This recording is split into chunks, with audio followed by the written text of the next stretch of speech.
Good day. Thank you for joining us for today's news. If you find this helpful, please consider subscribing. We're here every day with calm, clear updates, just for you. In the face of rising climate threats, New Zealand is at a crossroads. A recent report has sparked a debate over how the government should handle flood recovery, but the chair of the panel behind the report, Matt Winneray, is clear. Flood victims will not be left to suffer alone. While the report suggests a shift in policy over the next 20 years, it does not mean an end to government SAW. Winneray explains that the focus is not on property value, but on alleviating hardship. He acknowledges the challenges of balancing compensation with the risk of moral hazard, where some might exploit. Gunn and Boston highlight the need for government assistance to avoid inequality and ensure commuters. Without support, many could be left in a state of property purgatory, unable to afford relocation.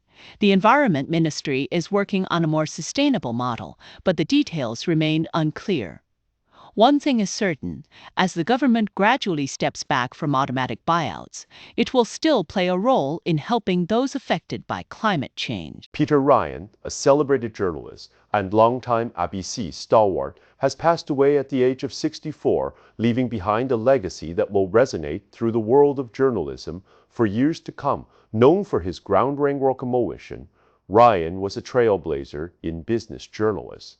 Over a remarkable 45-year career, he held key roles at the ABC, including Washington Bureau Chief and Head of TV News and Current Affairs in Victoria.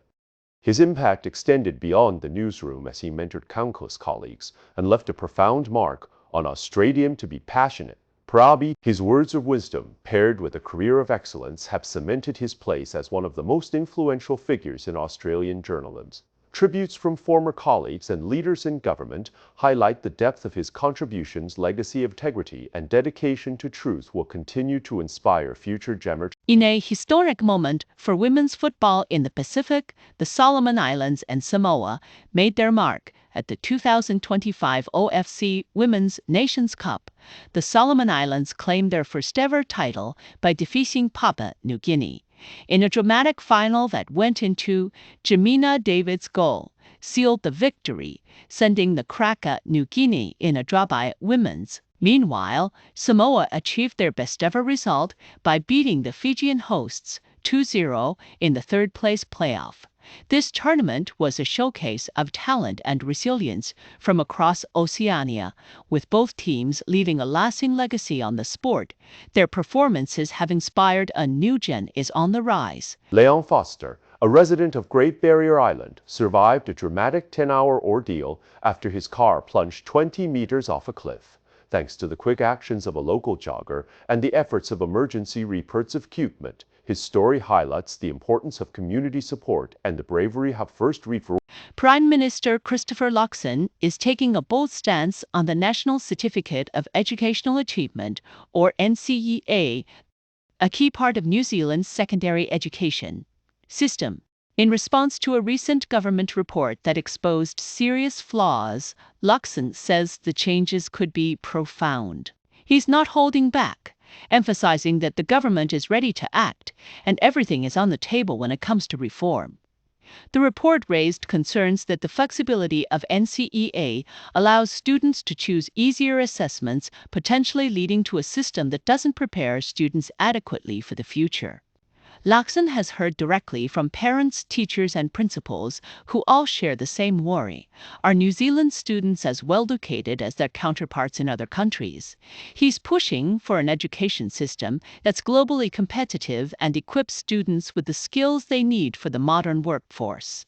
The Prime Minister argues that without strong math and literacy skills, New Zealand can't even build a 4-lane highway from Auckland to Whangarei.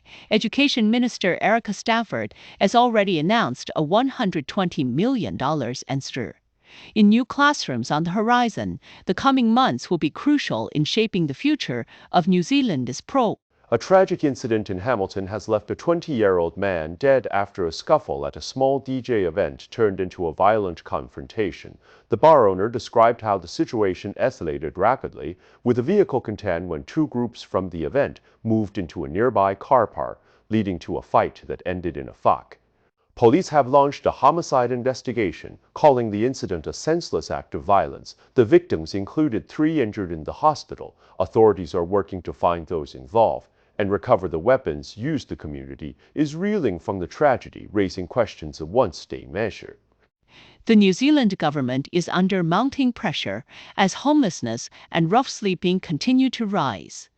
Critics, including the Green Party, accuse Associate Housing Minister Tama Potaka of downplaying the impact of recent housing reforms the government to the crisis.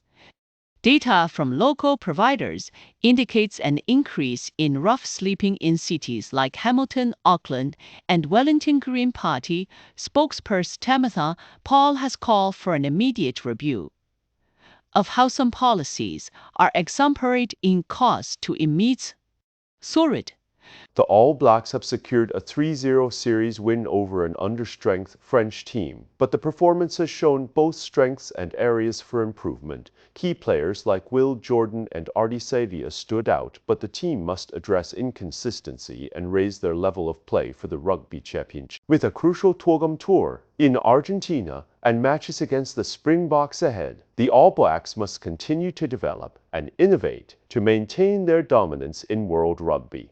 More than 1 million people in France have signed a petition against a new law that would allow the use of a banned pesticide called acetamiprid, known to be deadly to bees and harmful to the environment.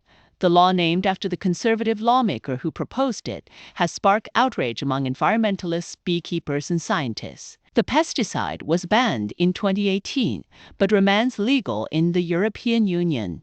Proponents of the law argue that farmers need it to combat pests and reduce regulatory burdens, but opponents call it a threat to biodiversity and public health. The petition, launched by a 23-year-old student, has already gathered over 500,000 signatures.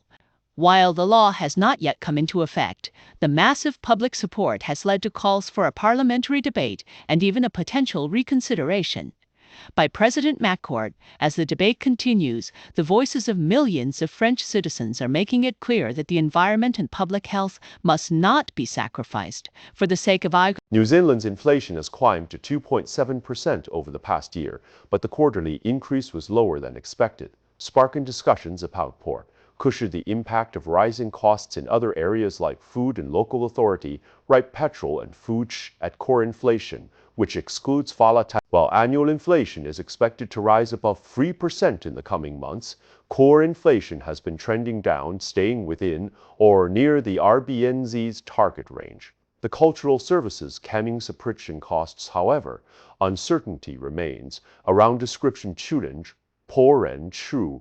As the RBNZ weighs its options, the balance between controlling inflation and supporting the slowing economy remains a key challenge. That's all for today's news. We appreciate your time. If you enjoyed this update, please consider subscribing. Your support helps us keep going.